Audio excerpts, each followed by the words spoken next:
La dernière partie de notre émission où nous a rejoint notre invité de ce matin, M. Antoine Bourdadi, guide touristique et chercheur en antiquité égyptienne. Bonjour.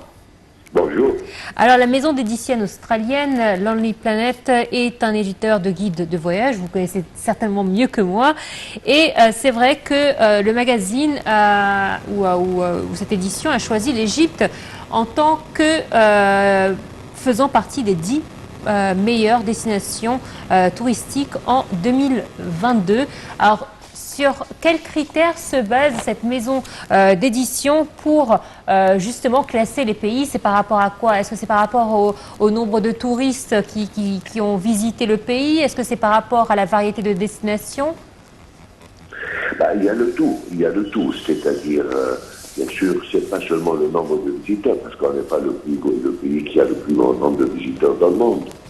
Mais d'abord, ils voient donc les estimations, quelles sont les envies. Et il y a des fois des destinations, beaucoup de gens ont envie d'aller, même s'il n'y a pas de nombre, même s'ils ne sont pas les premiers à être visités. Mais il y a, dans le monde, un peu, il y a des destinations où c'est le rêve un peu de beaucoup de gens. Il faut qu'on aille dans ce pays un jour, comme l'Égypte, comme la Grèce, comme vous voyez l'Italie. Il y a quelques pays comme ça que ça fait partie des destinations que le monde a envie vraiment de visiter. Donc ça, c'est premièrement. Deuxièmement, c'est oui, la variété d'abord des attractions touristiques qu'il y a dans ce pays. Sa situation géographique, le climat, aussi bien que le prix aussi. Bon, le tout joue, ils ont beaucoup de critères. Et c'est vrai que l'Égypte est très variée avec ses attractions touristiques. De toute façon, que ce soit le tourisme culturel ou balnéaire ou de sport ou de congrès ou de religieux ou tourisme de santé, bon, on a pratiquement peut-être toutes les espèces. Et c'est vrai que ces différents domaines se sont développés durant ces dernières années. Effectivement, tous ces domaines se sont développés dans ces dernières années. Bien sûr, il y en a des secteurs plus que d'autres, mais au moins, il y a beaucoup d'efforts qui se font. Il y a des plans, même pour les secteurs qui ne sont pas suffisamment évolués. Et surtout aussi, on essaye de préserver, de conserver nos atouts, effectivement, touristiques. Surtout, je parle sur le plan nature et environnement. Et ça, c'est un des grands critères, je pense, sur lequel donc l'institution, donc, elle s'est basée dessus. Genre les réserves naturelles, etc., leur variété, et ainsi de suite. Monsieur Antoine Youssef Bourdadi, bonjour. Bonjour, monsieur Sir. Alors, si on parle des spectacles qui ont été tenus récemment, on parle certainement du transfert des momies royales du musée de Tahrir à Intikhana jusqu'au nouveau musée de la civilisation depuis à peu près 2 ans. Également récemment l'inauguration de l'allée des béliers et des sphinx entre le complexe de Karnak et le temple de Luxor dans la ville de Luxor. Ces événements, je dirais, qui sont couverts internationalement et vus par tout le monde, ont vraiment, je dirais, un effet sur l'attraction touristique en Égypte? Oui, bien sûr, ça c'est, il n'y a pas à discuter, ça c'est sûr, ça a eu un impact extraordinaire. D'ailleurs, on l'a vu l'année dernière, juste après l'ouverture, après le Covid, donc il y a eu un potentiel extraordinaire de touristes qui sont venus en Égypte. Il y avait cette envie. Beaucoup ont vu, presque le monde entier, on va dire, pas, sans exagération, mais quand même, grande partie, le choix de la, comme je dis toujours, le choix de la date dans laquelle le transfert des momies a été fait, c'était quand même très intelligent. Et sur ce, ça donnait envie à tout le monde de venir en Égypte. Ça rappelait ce qu'ils ont oublié l'Égypte après le Covid, après les événements qu'il y a eu en Égypte depuis des années. Ça a donné une autre image, effectivement. Ça a donné une image de l'Égypte pour ceux qui ne la connaissent pas du tout. Ça jouait beaucoup, aussi bien que, bien sûr, l'ouverture de l'allée des Sphinx à Luxor. Mais je vais dire aussi que il est important, effectivement, qu'on parle de l'Égypte. Je pense le fait que chaque fois, dans tous les bulletins d'information, on parle de l'environnement et on parle du COP qui aura lieu en Égypte en novembre prochain, ça change d'image, ça donne une autre image. C'est de la publicité. Rien que dire le nom Égypte, ça fait de la publicité. Vous voyez. Alors c'est vrai aussi que nous avons un rapport qualité-prix aussi qui est à noter, puisque nous, alors non seulement en termes de sorties ou de balades, c'est assez varié. Nous avons la chance d'avoir différents sites touristiques, différentes et selon les envies de chacun. Mais aussi nous avons un système hôtelier qui permet à des voyageurs avec un petit budget de pouvoir passer de bonnes vacances. C'est-à-dire que le système tout compris n'existe pas partout dans le monde. Oui, le système tout compris n'existe pas beaucoup dans le monde, mais moi je suis personnellement pas tout à fait avec ce système, vraiment le système all inclusive, parce que bon, ça permet pas beaucoup de sortir de l'hôtel. Ouais, voilà, exactement. Donc quand on est surtout sur les villes balnéaires, il y a tout un complément qui doit se développer à côté, les restaurants, les cafés, les je sais pas quoi. Être toujours, prendre les repas, avoir on est aussi à l'hôtel, avoir la plage à l'hôtel, et puis voilà. Je pense que c'est bien, mais il ne faut pas que ça soit pas vraiment basé sur ce système. D'ailleurs, on a remarqué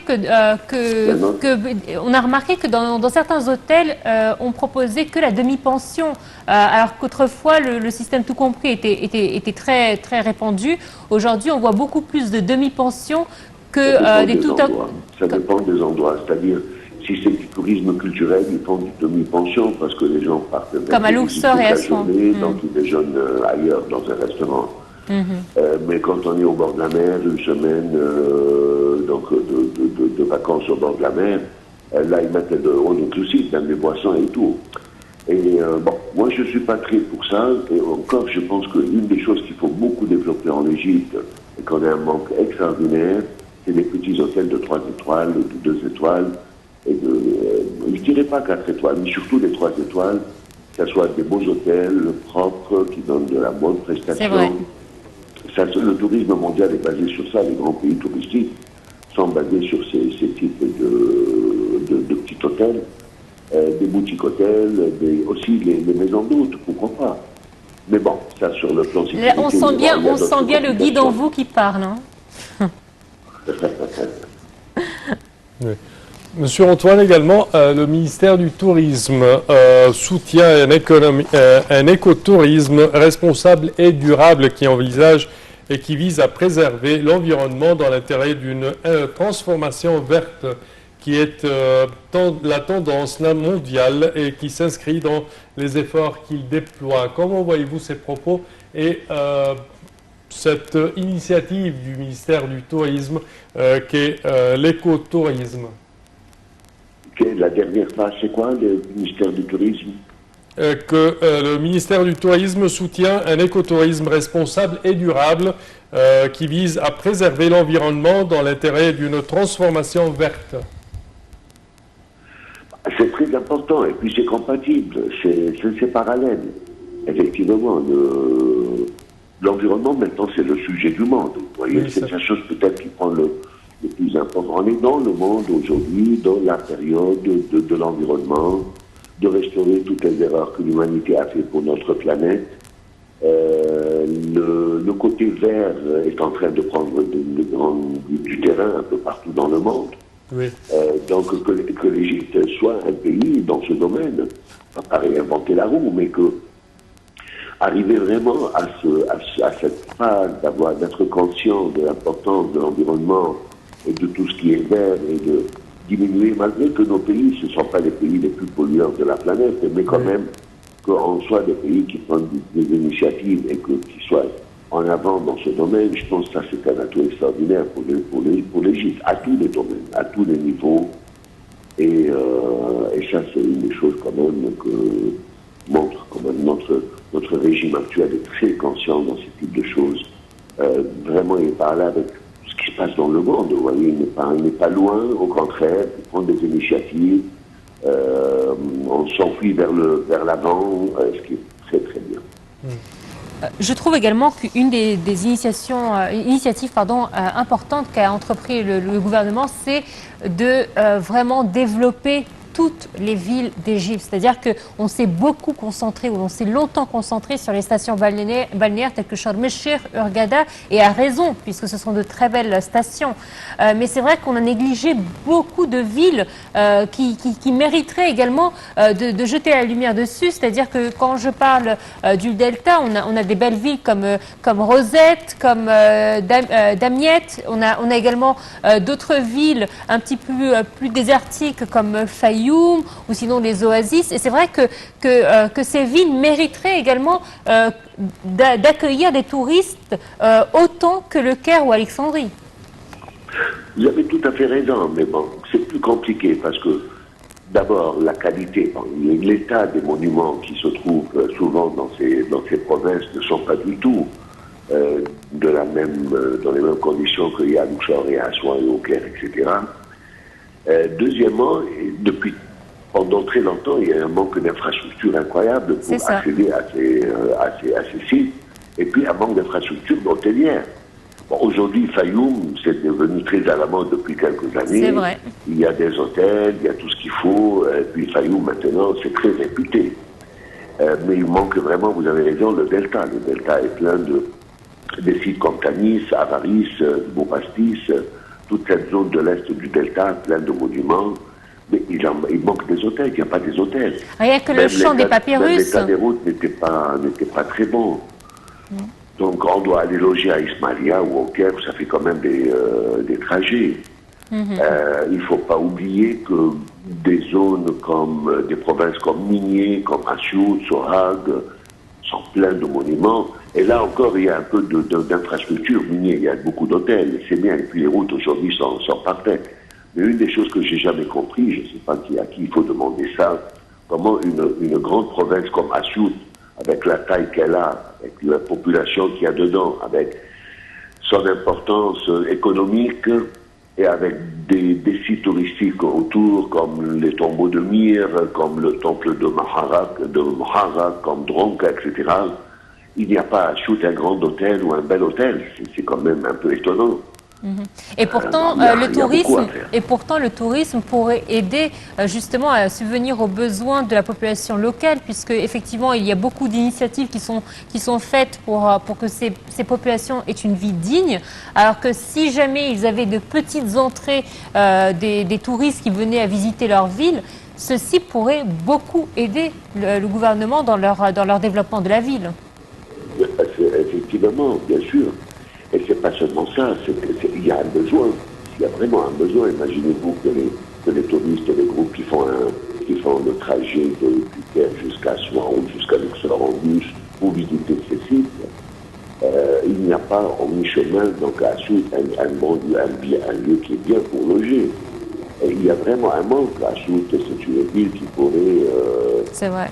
pourrait avoir beaucoup d'hôtels. C'est une ville d'importance du Caire, l'importance d'Alexandrie, et puis voilà. Ça, il faut un peu un regard sur tout ça. Il faut quand même qu'on fait un plan, quand même revoir un peu tout ça. C'est vrai. Aussi, il faut faire des législations pour encourager ce genre d'investissement. Je ne sais pas, les des impôts, je ne sais pas. Bon, c'est au gouvernement de voir un peu qu'est-ce qu'il faut faire pour attirer les investissements dans ces zones. C'est vrai. Par contre, ce qui est très intéressant, c'est que dans les zones qui sont des zones réserves naturelles, il est très à la mode, ça se développe beaucoup, tous les écologues, les hôtels un peu adaptés à l'environnement, etc. Donc que ce soit à Tiwa, que ce soit dans les oasis. Oui, c'est vrai, il y a beaucoup d'écologes qui se sont... encouragés. C'est vrai, il y a beaucoup d'écologes qui se sont développés ces dernières années. Je pense surtout à Dakhla, il y en a à Dakhla, il y en a au Fayoum, il y en a et qui sont très très très intéressants. À Siwa, surtout à Siwa également. Et c'est vrai que c'est intéressant d'attirer cette gamme de touristes et qui propose quand même, c'est un tourisme un petit peu de luxe, on va dire. Exactement. Monsieur Antoine Youssef Bourdaï, dernière question. Quelles sont les estimations pour la nouvelle saison qui commence à l'automne Est-ce qu'il y a des préservations déjà en cours ou comment ça se passe? Les estimations sont très bonnes. Bien sûr, vous savez qu'il n'y a pas de surprise. Et puis, voyons aussi comment les événements mondiaux, cette vague d'inflation mondiale, la guerre Ukraine-Russie, tout ça, comment ça va se passer. Mais pour le moment, il y a de très bonnes réservations. Il y a une estimation pour une très bonne saison. Surtout qu'il y a encore les grands événements que tout le monde attend. Bien sûr, le COP d'un côté, l'ouverture du Grand Musée d'un autre côté. C'est le centenaire de la découverte de la tombe de Toutankhamon. C'est la bicentenaire du déchiffrage de la pierre de Rosette. Donc il y a plein d'événements qui permettront cette année quand même à une bonne année touristique, Inch'Allah. Espérons pour le mieux. Monsieur Antoine Youssef Bourdadi, au terme de cette édition, nous tenons à vous remercier de vos explications. Merci à vous. Je répète que vous êtes guide touristique et chercheur en antiquité égyptienne. Merci à vous. Chers téléspectateurs, au terme de cette édition, je tiens également à vous remercier et à remercier ma collègue Noura. Merci Samah, merci à vous de nous avoir suivis. Excellente suite de programme sur la thème internationale. Au revoir.